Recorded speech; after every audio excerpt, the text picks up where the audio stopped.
तो that is much better than कि बिना पढ़े ही हमको खुशी मिल जाए. This positive attitude must always be with a reason, क्योंकि अगर रीजन होगा तो वो पॉजिटिव एटीट्यूड टिकेगा. बिना किसी रीजन के आप पॉजिटिव होते चले जाओगे तो वो नहीं टिकेगा. इनको माइक दे दो. सर मैं कहना चाह रहा हूँ, जैसे आपने कहा कि रीज़न होना चाहिए किसी चीज़ के पीछे, बट सर जैसे अब मैं कोई काम करने जा रहा हूँ, ठीक है, अपनी लाइफ में मेरे को पता है वो काम ज़रूरी है, बट सर मेरे को कोई रीज़न ही नहीं मिल रहा. वो रीज़न कैसे ढूंढा जाए? अब ये बात आती है ना यहाँ पे. अरे अभी आपने कहा कि मैं एक काम करने जा रहा हूँ जो काम करना जरूरी है, तो ये जो काम करना जरूरी है वही तो रीजन है. सर बट उसके पीछे का ना कोई लॉजिक नहीं मिल रहा, मैं वो क्यों कर रहा हूँ. नहीं, उसके पीछे की जरूरत क्या है? अगर कोई काम करना जरूरी है, फॉर एग्जाम्पल भूख लगी है तो खाना खाना जरूरी है, प्यास लगी है तो पानी पीना जरूरी है, वो अपने आप में रीजन है. उसके पीछे रीजन क्यों चाहिए आपको कि मुझे प्यास तो लगी है लेकिन पानी पीना जरूरी क्यों है? क्योंकि प्यास लगी है. पढ़ना जरूरी क्यों है? नंबर के लिए. नंबर क्यों चाहिए? सर कॉलेज में एडमिशन मिले. कॉलेज में एडमिशन क्यों चाहिए? जॉब चाहिए. जॉब क्यों करनी है? पैसे के लिए. पैसा क्यों चाहिए? खाने के लिए. पैसा खाओगे? जरूरतें पूरे करते. पैसा सिक्के भी खा जाऊंगा आज तो, मैं कुछ नहीं छोड़ूंगा जो पैसा आ जाए मेरे पास. एक मिनट, तो आप कह रहे हो पैसा हमको चाहिए अपनी जरूरतें पूरी करने के लिए, जो भी हमारी नीड्स हैं उसको पूरा करने के लिए. नीड्स को पूरा करना क्यों जरूरी है? जीने के लिए. सिंपल है. अब इसके पीछे क्या रीजन है? जीना क्यों है? मर जा भाई. Do you have a choice? It is choiceless. तो एंड में हम ऐसी जगह पे पहुंच जाते हैं जहां पे कोई चॉइस नहीं है. जीना क्यों जरूरी है? क्योंकि मैं जीना चाहता हूं. ये सब किससे कनेक्ट हुआ जा करके? पढ़ाई से. इसलिए पढ़ाई जरूरी है. सब जैसे पॉजिटिव एटीट्यूड है तो वो होना जरूरी तो है लाइफ में, लेकिन मान लीजिए हमने कोई एंट्रेंस एग्जाम दिया या फिर हमने कोई गोल लगाया है वो हमारा अचीव नहीं हो पा रहा, तो वहाँ पे पॉजिटिव एटीट्यूड कैसे आएगा? जैसे किसी ने एंट्रेंस एग्जाम दिया, किसी एएस का दिया, नीट का दिया, और वो क्लियर ही नहीं हो पा रहा. बहुत से लोग इसकी वजह से सुसाइड ये सब अटेम्प्ट करते हैं, तो उसमें हम कैसे इसको ओवरकम कर सकते हैं? Excellent point. Let's give big hand for her.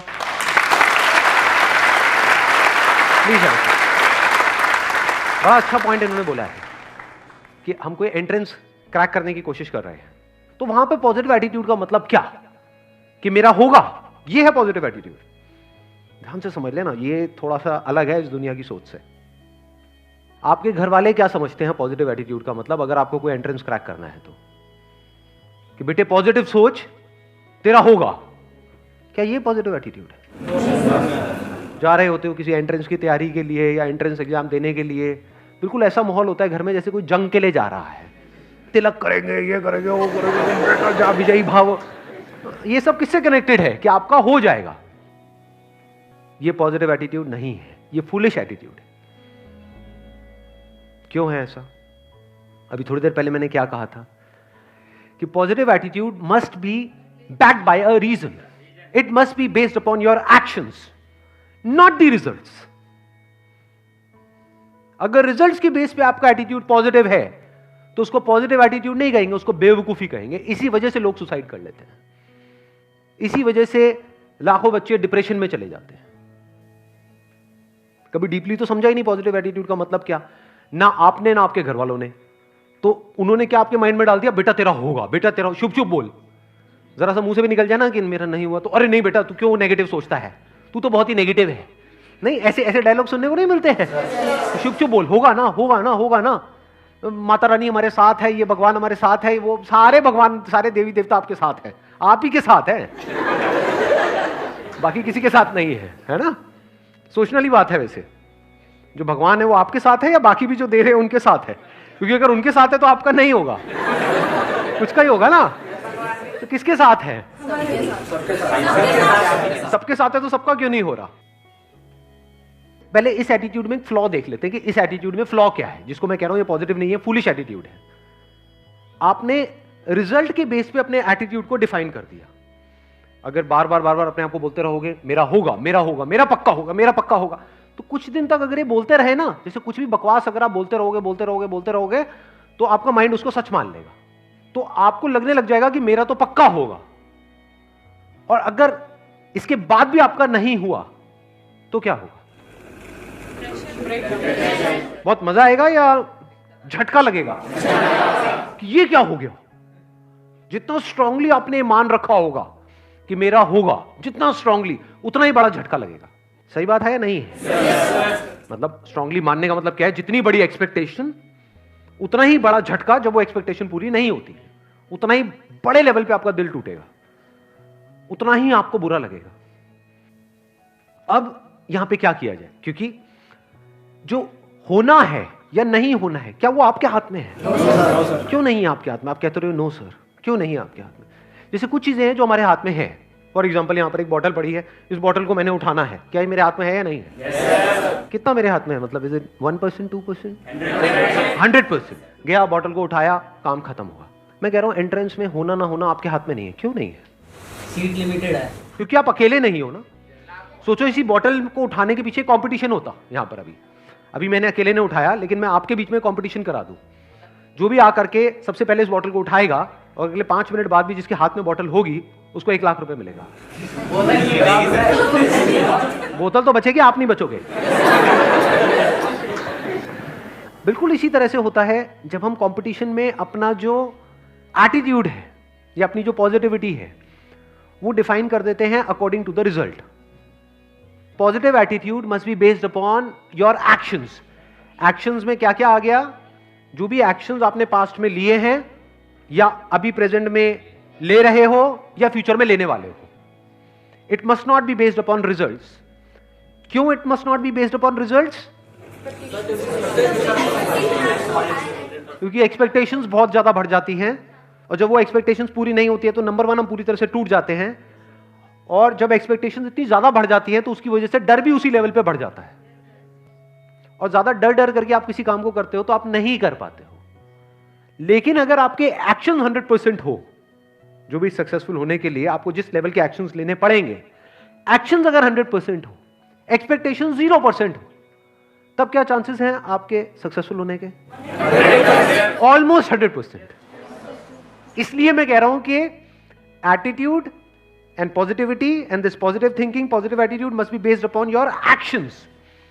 अपने एक्शंस को ऑब्जर्व करना है, अपनी स्ट्रेंथ्स को ऑब्जर्व करना है, उसके बेस पे डिसीजंस लेने हैं। उसके बेस पे अगर आपके अंदर एटीट्यूड है तो वो अच्छा है। सर ये चीज भी डिपेंड करेगी कि हम कितने स्मार्ट हैं, कितनी जल्दी चीजों को सीखते हैं, समझते हैं। हाँ, that is what I am saying. ये स्मार्ट वर्क की ही मैं बात कर रहा हूं, हार्ड वर्क की तो मैं बात ही नहीं कर रहा। बिकॉज ज्यादा पढ़ने से कुछ नहीं होता है किसी एंट्रेंस को क्रैक करने के लिए। जिन्होंने पास में जिस तरीके से किया है उसको समझ करके सही ट्रैक पे जा करके अगर हम सही से तैयारी करें तब उसकी क्रैक करने की पॉसिबिलिटीज बढ़ जाती है। But all I am saying is कि आप अकेले नहीं हो जो स्मार्ट वर्क करने वाले हो। आपके जैसे और भी लोग हैं, बट ऐसे कितने होंगे? 80-20 का सिंपल सा रूल चलता है लाइफ में। कहीं भी आप कुछ भी करोगे उसमें 80-20 का सिंपल रूल निकल करके आ जाएगा। तो ये मान लेते हैं कि चलो ये 10 लाख लोग हैं, 80-20 रूल को अगर हम यहां पर लगाएं और कुछ कैलकुलेशंस करें तो क्या निकल करके आ रहा है कि 10 लाख में से 20% ही है जो एक्चुअल में सीरियस हैं उसको लेकर के, उस एंट्रेंस को लेकर के। बाकी 8 लाख लोग हैं जो टाइम पास के लिए भर रहे हैं। तो आप अगर सीरियस हो तो आप किस में आ गए? अब यहां पर क्या आप इन्हें एक्सपेक्टेशंस के बेस पे कैलकुलेशंस कर रहे हो या एक्शंस के बेस पे? आप सीरियस हो इसका मतलब क्या? आपके एक्शंस कह रहे हैं कि आप सीरियस हो। तो आप किस में आ गए? 2 लाख में आ गए। 2 लाख में से भी 20% लोग ऐसे हैं जिनके अंदर एक्चुअल में कैपेबिलिटी है उसको क्रैक करने की। 80% लोग हैं जो सीरियस तो बहुत है, बहुत ज्यादा सीरियस है, जिनको एक्सपेक्टेशंस पूरी है लेकिन उनमें कैपेबिलिटी ही नहीं है। जैसे फॉर एग्जांपल कोई रेस है, मैं आपसे पूछता हूं इस रेस को जीतने की कैपेबिलिटी है आप में या नहीं है? सारे बोल देंगे हाँ है। जब भागेंगे तब पता लगेगा कि किसमें कितना दम है कि नहीं? Because that is a competition. जब भी आप कॉम्पिटिशन में जा रहे हो तो आपको एनालिसिस करना होता है कि मेरी कैपेबिलिटी क्या है in comparison to other people. That is called competition. अब ये जो 40,000 हैं जो सीरियस भी है, जिनमें कैपेबिलिटी भी है, इसमें से भी सिर्फ 20% लोग ऐसे हैं जो बहुत ही मैसिव लेवल के एक्शंस लेने वाले हैं। यानी वो बिल्कुल डिस्ट्रैक्ट नहीं होंगे अगले 2 साल तक, जिनका फोकस 1 पॉइंटेड होगा। समझ गए? वो सीरियस भी है इसको क्रैक करने को लेकर के, कैपेबिलिटी भी है और एक्शन भी उसके लेवल का लेने के लिए वो तैयार हैं, जिस लेवल का एक्शन जरूरी है उसको क्रैक करने के लिए। सिर्फ बातों से नहीं होगा, सोचने से नहीं होगा, बहुत कुछ करना पड़ेगा, बहुत सारे सैक्रिफाइसेस देने पड़ेंगे, बहुत दिमाग लगाना होगा। उसके बावजूद भी कैपेबिलिटी है, उसके बावजूद भी बिल्कुल ऐसा है किसी ओलंपिक्स में जाकर के आपको गोल्ड मेडल जीत के लाना है, एक तो है आप में कैपेबिलिटी है, आप सीरियस हो, उससे जीत जाओगे। ट्रेनिंग भी तो करनी पड़ेगी ना। हाँ, दिन में कई कई घंटों तक ट्रेनिंग करनी पड़ेगी, तो वो भी आप करने को तैयार हो, तो अब आप किस में आ गए? अगेन 20% कर दो, कितना हुआ? 40,000 का 8,000 में आ गए। इसमें से कितनों का होने वाला है? 4,000 का होने वाला है। अब आपके जीतने के चांसेस क्या हैं? इसको क्रैक करने के चांसेस क्या हैं? 50%। इसको समझदारी बोलते हैं लाइफ में। आपने 50% गुंजाइश छोड़ दी है फेलियर के लिए, लेकिन एक्शंस के लेवल पे कोई गुंजाइश नहीं छोड़ी है, और आपका एटीट्यूड इस पे बेस्ड है, आपका जो प्लान है वो इस पे बेस्ड है कि अगर मेरे को एक्चुअल में इस पॉसिबिलिटी को 50% रखना है तो मुझे ये सब कुछ करना पड़ेगा जिसकी अभी हम बात कर रहे हैं। तो आपके भी माइंड में क्लियर होना चाहिए कि मेरी possibility based upon this logic is 50%, और आपके घर वालों को भी क्लियर होना चाहिए ताकि किसी को भी बाद में झटका ना लगे। अभी भी 50% है क्योंकि आप अकेले नहीं हो जो ये सब करने वाले हो, आपके ऐसे और भी बहुत सारे लोग हैं, बट अब आप बहुत सेंसिबल तरीके से आगे बढ़ रहे हो। अब आप में एक अलग लेवल का एटीट्यूड है, पॉजिटिविटी है विच इज बेस्ड अपॉन जो आपने पास्ट में किया या जो अभी कर रहे हो या फ्यूचर में जो करने वाले हो अगले 2 साल तक, उसके बेस पे आपके अंदर से एक एटीट्यूड आ रहा है जो दुनिया को नहीं दिखेगा। दुनिया को सिर्फ रिजल्ट्स दिखते हैं, दुनिया को यह नहीं दिखता है कि आप अकेले में क्या कर रहे हो। अकेले में क्या कर रहे हो तो किसी को नहीं दिखता है। अकेले में आप अपने कमरे में क्या करते हो तो किसी को नहीं पता है, और अगर किसी को दिख जाए तो मतलब आप अपने घर वालों को तो कहते हो कि मैं पढ़ रहा हूं इतने घंटे उतने घंटे, मैं ये कर रहा हूं वो कर रहा हूं। अगर मान लो वहां पे कोई कैमरा लग जाए और सब कुछ दिख जाए जो भी आप कर रहे हो, हार्ट फेल हो जाएगा माँ बाप का, ये कर रहा है, हम तो पता नहीं क्या क्या सोच रहे हैं, हमने तो पता नहीं क्या क्या सपने पिरोए हुए हैं। इसलिए मैं कह रहा हूं कि attitude and positivity and this positive thinking, positive attitude must be based upon your actions. इसको बोलते हैं real positive attitude, unshakeable positive attitude.